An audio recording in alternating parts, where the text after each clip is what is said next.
இந்த உதாரணத்தை அனுபவங்களை சொல்லுமா?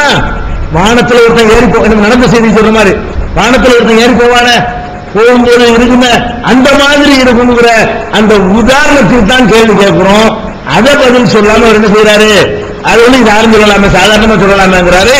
அதை சாதாரணமாக சொல்லலாம், இதை சாதாரணமா சொல்ல முடியாது. அது ரெண்டு விஷயம் இருக்கிறது. சரியா? அப்ப வந்து இந்த மொத்த நாளுக்கு அவங்க பதில் இல்லை. என்ன பதில் இல்ல? இது கடவுள் தான் சொல்லியிருப்பான்னு நாங்க சொல்றோம். முகமதுடைய அறிவை கொண்டு அனுபவ அறிவை கொண்டு சொல்ல முடியாதுங்கிறோம். அவங்களுக்கு அதுக்கு என்ன இல்ல, ஆன்சர் கிடையாது. அப்ப அவர் கேட்கிற கேள்விக்கு ஒரு சொல்லிடணும்ல. இப்ப இறைவனை பொறுத்த வரைக்கும் அளவற்ற அருளாளன் சொல்வது உண்மை. அளவற்ற அருளுக்கும் இரிச்சவாய்த்தனத்துக்கு வித்தியாசம் இருக்கிறது. இப்ப அளவற்ற அருள்னு சொல்லிட்டு ஒரு ரொம்ப இறக்கம் உள்ளவனா இருக்கிறான், அவனை வந்து செருப்படுத்த அடிக்கும் போது கையை கட்டி இருந்தா அவன் அளவற்ற அருளாளனை திருப்பி அடிக்கணும்ல. அளவற்ற அருளாளன்ங்கிறது என்னன்னா, யாருக்கு அருள் செய்யணுமோ அவர்களுக்கு செஞ்சாதான் அளவற்ற அருள். ஒரு அரசாங்கம் இருக்கிறது, ஒரு கொலகாரனை தூக்குல தூக்கி போட்டு செஞ்சோம்னா கொடூரமான அரசாங்கம் சொல்வதா, அல்லது செய்ய வேண்டிய அளவற்ற அருள் செஞ்சிருக்கிறான்னு சொல்வதா? அவ்வளவு பேருக்கு அருள் பண்ணிருக்கிறான். அந்த கொலகாரணத்துக்கு போனதுன்னா 1000 பேர் கொண்டு போயிடுவான். அப்ப தீயவங்களை கெட்டவங்களை அழித்தல் என்பது வந்து அளவற்ற அருளுக்கு நிகழ்ந்து எதிர்ங்கிறாங்களே, இதுல எந்த ஒரு லாஜிக்காவது இருக்குதா?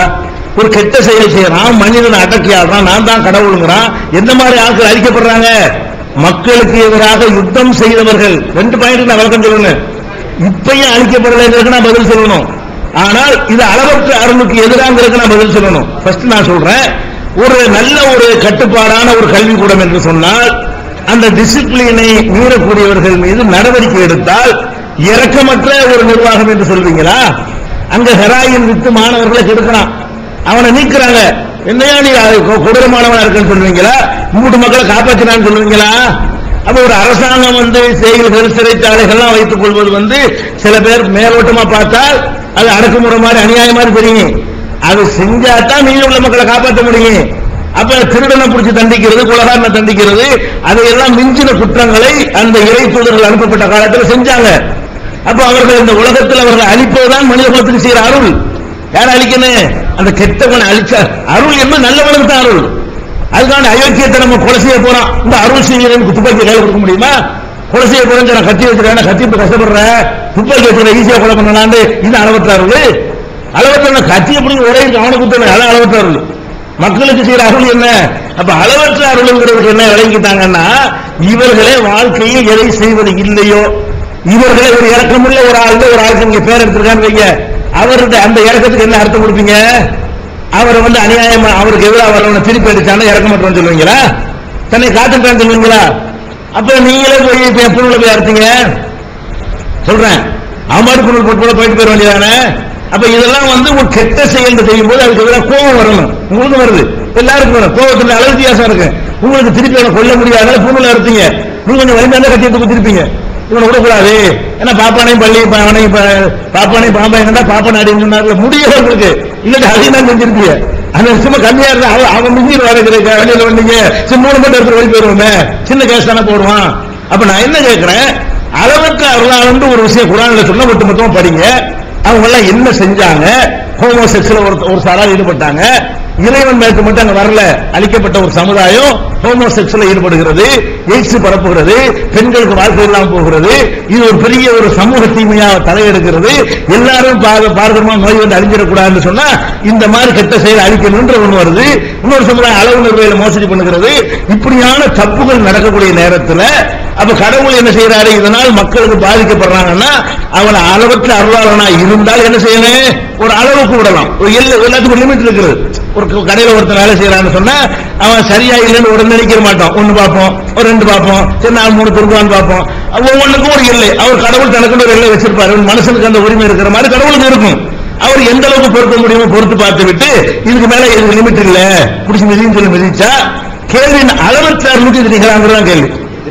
அளவற்ற அருளுக்கு இது எதிரா? அளவற்ற அருள் என்றால் கெட்டவனையும் தூக்கி தலைவரி வச்சு ஆடுவதுதான் அளவற்ற அருளா? கெட்டவர்களை வந்து அழிக்கிறது அளவற்ற அருளா?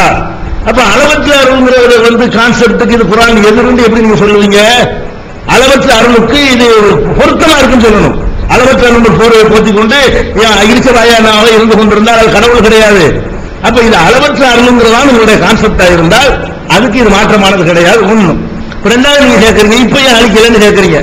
அதுவும் குர்ஆன்ல மொத்தமா பிற இருக்கா இல்லையா? இது மாதிரியான அழிவு இறைவன் தூதர்கள் அனுப்புவான்ல அப்பதான் நடத்தப்படும். ஏன்னா தூதர் ஒருத்தர் வந்து நான் கடவுள் தூதர்னு வந்து ரெப்ரசன்டேட்டிவா வந்து அவர் அதற்குரிய ஆதாரங்களை காட்டின பிறகு எதிர்த்தான்னு சொன்னா அப்பதான் கடவுள் என்ன செய்யறாரு, சில நேரங்கள் அழிச்சிருக்கிறார். தூதர்கள் அனுப்பப்படாதவங்களை சுனாமி வருது, நல்லவன் கெட்டவன் தான் அழிவான், நல்லவனையா விட்டு கெட்டவன் அழிக்கப்படுறது. அதுக்கு இஸ்லாமே எங்களுக்கு சொல்லுத. நீங்க சொல்ற மாதிரி இந்த உலகத்தில் கெட்டவனா இருந்தா அழிச்சிருவீங்கன்னு எங்களுக்கு இஸ்லாம் சொல்லலையே. இஸ்லாமே எங்களுக்கு என்ன சொல்லுது, இறைவனின் தூதர்கள் வந்து பிரச்சாரம் செய்கிற காலத்தில் இப்படி நடந்தால் அப்பதான் அழிக்கப்பட்டதா குர்ஆன் சொல்லுகிறது. பிரிச்சு அழிச்சதா? எப்படி பிரிச்சு? நல்லவனை தனியா கெட்டவனை தனியா பிரிச்சு அழிக்கிறது அப்பதான் நடக்கிறது. அப்படி இல்லாத நேரங்கள்ல எல்லாம் உங்களை விட்டுறது மறுமையில தான். கெட்டவனுக்கு தண்டனை மறுமையில, நல்லவனுக்கு பரிசு மறுமையில எங்களுக்கு மார்க்கம் சொல்லுகிறது. இப்ப அந்த நம்பிக்கை நீங்க போக கூடாது. பேசிக் என்ன, இது அளவற்றார்களுக்கு எதிர்ன்னு உங்களுக்கு தோணுகிறது குர்ஆன். இது அளவற்றார்கள் எதிரி இல்லை, உங்களையே அழிக்கிறேன்னு கேட்கறீங்க. அதுக்கு காரணம் சொல்லியாச்சு. இப்ப இறை தூதர்கள் யார் வர நபிகள் தான். முகமது நபி கடைசி தூதர். தூதர் வந்திருக்கிற காலத்துல அவரை தாங்க முடியாத அக்கிரம தலைவங்கிற மாதிரி இருந்தால் சில நேரங்கள் என்ன செய்வார், கடவுள் அழிப்பாரு. சில நேரங்கள் அவங்கள கூட அழிக்காம விடுவார். தூதர்கள் கூட பாதிக்கப்படுற மாதிரி நடத்தி இருக்கிறார். ஆனா தூதர்கள் இல்லாமல் அழிக்கப்படுவது கிடையாது. தூதர்கள் இல்லாத காலத்துல கெட்டமனையா பொறுக்கி பொறுக்கி அழிக்கிறது இஸ்லாத்துல இல்ல. இதையும் குர்ஆன் தான் சொல்லுது. ஒட்டுமொத்த கான்செப்டை வச்சுட்டு தான் கேள்வி கேட்கணும். அந்த புவனங்கிறவர் அறகுறையா ஒன்று ரெண்டு வசனத்தை எழுதி வச்சிருக்காரு. அந்த புத்தகம் அடுத்து நாங்கள் படித்த புத்தகம் தான். அந்த புத்தகங்கள் நாங்கள் கன்னியாகுமரியில நாங்க இருக்கும்போது அந்த புத்தகம் வெளியானது. அப்பவே நாங்கள் அந்த புத்தகத்தை படிச்சு இந்த புலர் வாரம் இல்லாம இஸ்லாத்தை பத்தி விமர்சிக்கிறாங்க. அதை பத்தி குர்ஆன் என்ன ஒட்டுமொத்த கருத்துன்னு அவர் பார்த்து சொல்லல. அடுத்த சில கேள்விகள் இந்த பலகார மனத்தை பத்தி அவர் கேட்டிருக்கிறாரு. ஒண்ணுக்கு நான் சொல்லத்தான் வேண்டி இருக்கிறது. இப்படியான கேள்வியும் கேளுங்க. ஒண்ணு 2 2 3 3 4 4 இதெல்லாம் சரியான அதெல்லாம் கேட்கலாம். தலைப்புல இருக்குது உங்க 2வது தலைப்புலயே. அதெல்லாம் நீங்க கேட்க நாங்க விரும்புறோம். இஸ்லாத்தை பத்தி உங்களுக்கு இருக்கிற சந்தேகங்களை நீங்க கேட்டா தான் அது ஒரு தெளிவு உங்களுக்கு கிடைக்கும். அதனால நீங்க நல்லா கேட்கணும். நாங்க சந்தோஷம். தலைப்புக்கு வெளியே போறதா எங்களுக்கு பிரச்சனையே தவிர இது அந்த ஐயா வந்து நேற்று கேட்டதான் தப்புன்னு சொன்னோம். இதை நேற்று கேட்டார் தப்புன்னு. ஏன் கடவுள் இருக்கிறானே இல்லை, அதுக்கு அதுல தாண்டி இன்னைக்கு அது நானே சரிங்கிறேன். ஏன்னா நாங்க வந்து கேள்விகளுக்கு 5 நாட்கள் கிடையாது. அதுக்குரிய சரியான கிரவுண்ட் நின்றுவாங்க. அந்த ஐயாவுடைய கேள்விக்கு பதில் என்னன்னு கேட்டா, கெட்டவர்களை அழித்தல் என்பது அளவற்றார்களுக்கு எதிர்க்கிறீங்களா? சில கேள்விக்கு கேள்வியை பதிலாகும்ல அவர் சொன்னார். அதுக்கு நான் கேட்கிறேன், கெட்டவர்களை அழிப்பது என்பது அளவற்ற அருளுக்கு எதிரா? இப்படிதான் உங்க வாழ்க்கையில் அமைத்துக் கொள்வீர்களா? நீதி தொடர்கள். அஸ்ஸலாமு அலைக்கும்.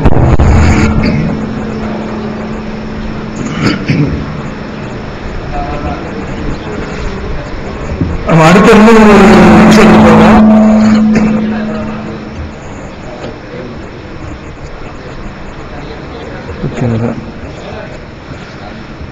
அல்லாஹ் குர்ஆன்ல சொல்லும்போது பூமியில் கருவத்துடன் நடக்கிறத பத்தி சொல்றான். பூமியில ரொம்ப திமிரா அகம்பாவமா எங்களுக்கு மட்டும்தான் எல்லாம் தெரியும், மற்றவங்க சொல்றதெல்லாம் தப்பு அப்படி என்று சில ரொம்ப அகம்பாவமா நடப்பவர்களை பற்றி சொல்லும்போது சொல்றான்,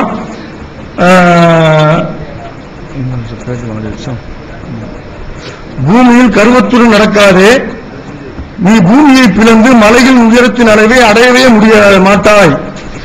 இன்னக்கலம் தவறிக்கல் அருள ஒலன் தபுலாவுல் ஜிபால தூளா, நீ பூமியை பிளந்து மலையின் உயரத்தின் அளவை அடையவே மாட்டாய் அப்படின்னு சொல்லிட்டு 17வது அத்தியாயத்தின் 37வது வசனத்தில் சொல்கிறான். 17வது அத்தியாயத்தின் 37வது வசனத்தில் சொல்கிறான். ஏற்கனவே அல்லாஹ் சொன்னா, நமக்கு என்ன நினைச்சிட்டு இருப்போம், நமக்கு சின்ன பிள்ளையா இருக்கும் குழி தோண்டி விளையாடுவோம், குழியை தோண்டிக்குள்ள காலெல்லாம் விட்டு விளையாடுவோம், பீச்சுக்குள்ள எல்லாம் போனா காலை விட்டு விளையாடுவோம். பூமிக்கு உள்ள போறது நமக்கு கஷ்டமா தெரியாது, மேல போறதுதான் கஷ்டம் நினைச்சிட்டு இருந்தோம். பறக்க முடியாது, நமக்கு மேல போறதுதான் கஷ்டம் நினைச்சிட்டு இருந்தோம். ஆனா 1400 வருஷத்துக்கு முன்னாடி அல்லாஹ் சொன்னா, நீ மேல போக முடியும், பூமியின் எல்லையை தாண்டி போக முடியும், உனக்கு சக்தி இருந்தால் வானத்தின் எல்லையும் தாண்டி போக முடியும் அப்படின்னு அப்ப சொன்னா அல்லாஹ். அது நமக்கு புரியாத ஒரு அறிவு உண்மையாக இருக்குது. வானத்திற்கு மேல் ஏறும்போது உள்ளம் என்ன ஆகுங்கிறத சொன்னான். இப்ப சொல்றான், நீ பூமிக்குள்ள போக முடியும் நினைச்சுக்கிட்டு இருக்கிறீங்க, பூமிக்குள்ள அதிகமா போக முடியாது, ஒரு குறிப்பிட்ட அளவுக்கு தான் போக முடியும். வானத்தின் பூமியின் எல்லையை தாண்டி போகலாம், வானத்தின் எல்லையை தாண்டி போகலாம், பூமியில ஒரு குறிப்பிட்ட அளவுக்கு மேல போக முடியாது அப்படின்னு சொல்லி அல்லாஹ் சொல்றான். என்ன அளவு சொல்றான், என்ன ஆழம் சொல்றான்? மலையின் ஒரு மலையுடைய ஆழம் உயரம் எவ்வளவோ அந்த ஆழத்துக்கு நீ கீழே போக முடியாது. இப்ப உதாரணத்துக்கு நம்ம எடுத்துக்கிட்டீங்கன்னா, மலையுடைய அளவுல எடுத்துக்கிட்டீங்கன்னா உலகில இருக்கிறதே ஹையஸ்ட் பீக் உங்களுக்கு எல்லாருக்குமே தெரிஞ்சதுதான் எவரெஸ்ட். எவரெஸ்டுடைய உயரம் வந்து 8.848 கிலோமீட்டர். இமயமலையில் உள்ள எவரெஸ்ட் சிகரம் அந்த உச்சி அது வந்து 8.8 கிலோமீட்டர், 8.25 கிலோமீட்டர் வச்சுக்கோங்க, 8.25 கிலோமீட்டர் உயரம் இருக்குது. இப்படி நீங்க படிப்படியா குறைச்சிக்கிட்டே வந்தீங்கன்னா விக்கிபீடியால ஒரு லிஸ்ட் போட்டிருக்கான், மலைகளோட உயரம் சொல்லி போட்டீங்கன்னா லிஸ்ட் வரும். அது குறைந்த அதிகபட்சமாக 109 பட்டியல் மலைகள் லிஸ்ட் போட்டிருக்கான். 109வது மலையாக லுக்கர் சார் அப்படின்னு சொல்லிட்டு ஒரு மலையை சொல்றான். இது 7.2 கிலோமீட்டர் உயரம் இருக்குது. 109வது மலை வந்து 7.2 கிலோமீட்டர் உயரம் இருக்குது. இப்ப 7.2 இந்த அளவு வச்சுக்கணுமே, ரொம்ப உச்சி எவரெஸ்ட் சிகரத்து கூட வேண்டாம், குறைந்தபட்சமே எடுத்துக்கணுமே.